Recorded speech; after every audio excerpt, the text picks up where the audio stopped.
Bienvenida, bienvenido a un nuevo episodio, a un nuevo capítulo del podcast de jardinería y paisajismo.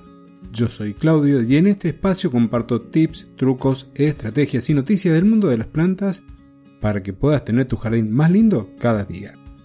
En el episodio de hoy voy a hablar sobre la alelopatía, uno de los términos de estos extraños que vengo trayendo en los últimos episodios, pero que tiene mucho que ver sobre todo con la agroecología.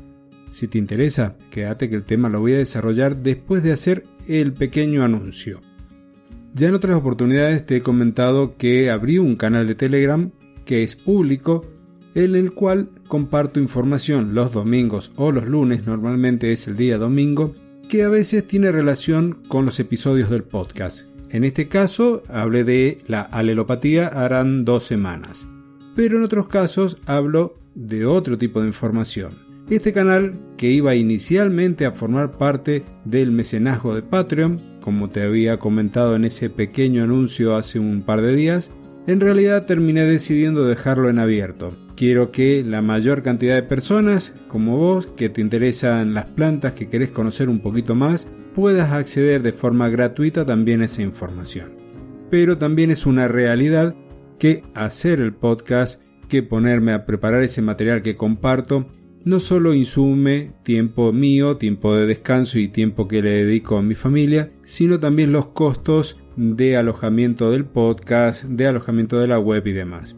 Es por lo tanto que hoy, si querés ayudarme con una pequeña contribución, tenés 2 opciones. Una desde PayPal invitándome un café o si no también desde el mecenazgo, desde Patreon, con una pequeña aportación mensual.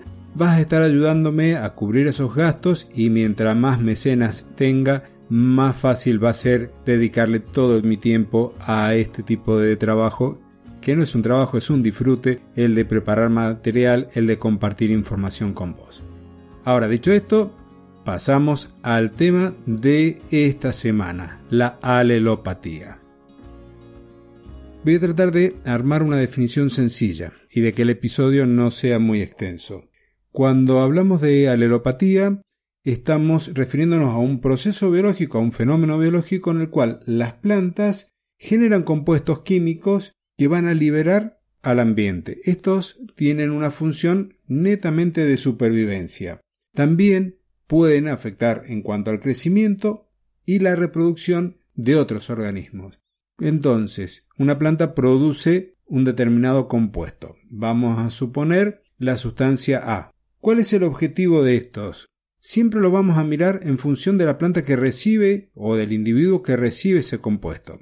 Y podemos clasificarlos en 2 tipos de alelopatías, las positivas y las negativas. Las positivas son aquellas que generan cierto beneficio a las plantas que están cerca, por ejemplo. Y aquí esto se lleva mucho a lo que es la huerta orgánica. Todos estos principios tienen que ver con la agroecología y con el cultivo orgánico de productos, como por ejemplo cuando ponemos tajetes al lado de las plantas de tomate en la huerta. En este caso, los tajetes van a exudar, van a liberar compuestos a través de sus raíces que van a evitar que unos bichitos que parecen gusanitos muy pequeños que se llaman nemátodos dañen las raíces de la planta de tomate. En este caso es una alelopatía positiva porque beneficia a la planta que está al lado. Pero también tenemos algunos casos en que son perjudiciales y aquí hablamos de la alelopatía negativa, siempre vista desde el punto del receptor. En este caso, compuestos van a hacer que, por ejemplo, las semillas no germinen, las semillas de las plantas que están alrededor, entonces no compiten con los recursos naturales, es decir, con el agua, con los nutrientes del suelo. Pero también pueden hacer que actúen como un herbicida, es decir, que si ya hay algunas plantitas, que éstas terminen muriéndose. Hay una gran cantidad de compuestos, algunos son, por ejemplo, compuestos aromáticos, volátiles, aceites esenciales, en otros casos terpenos, ácidos grasos, lípidos, alcoholes, taninos. Hay un montón de compuestos que las plantas liberan o producen y tienen en mayor cantidad en sus tejidos. Esto es aplicado en lo que es la agroecología y se aprovechan estos principios para armar, por ejemplo, cultivos trampas.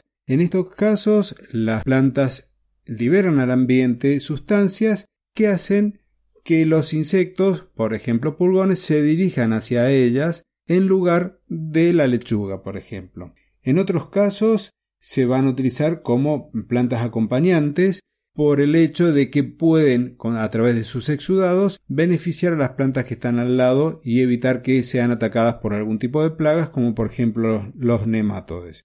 Otras plantas las podemos considerar como repelentes porque a través de sus aromas evitan que las plagas ingresen a la huerta.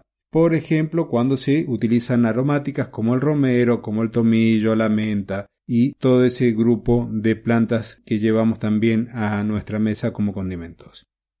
Y lo curioso es cómo se liberan estos compuestos alelopáticos. Una de las formas es la volatilización.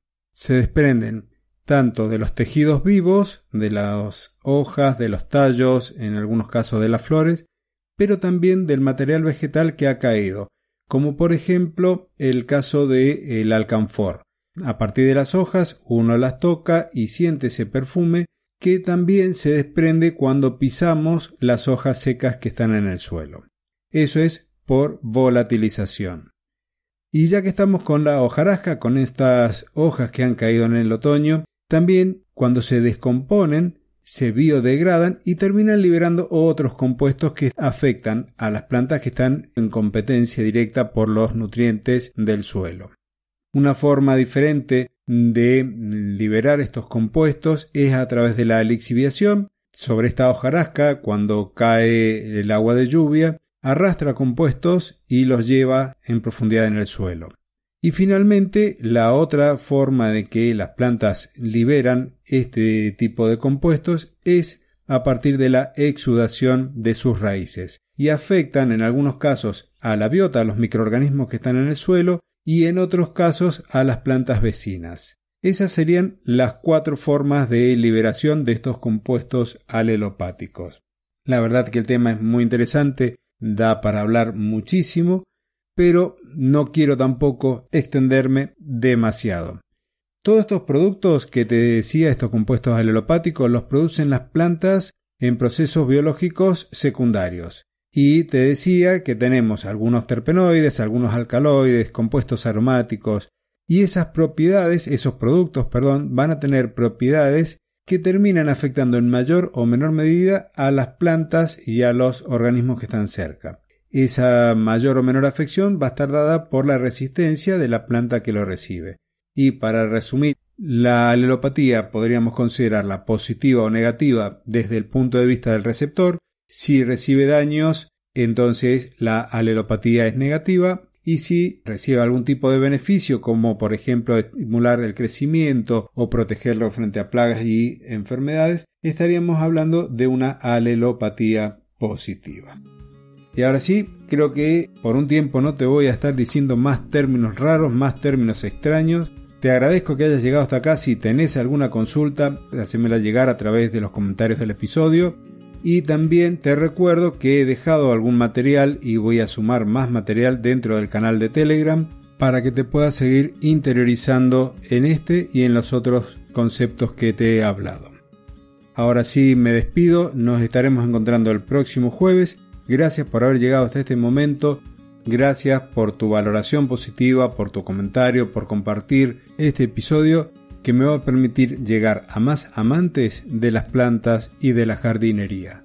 Muchas gracias y hasta el próximo jueves.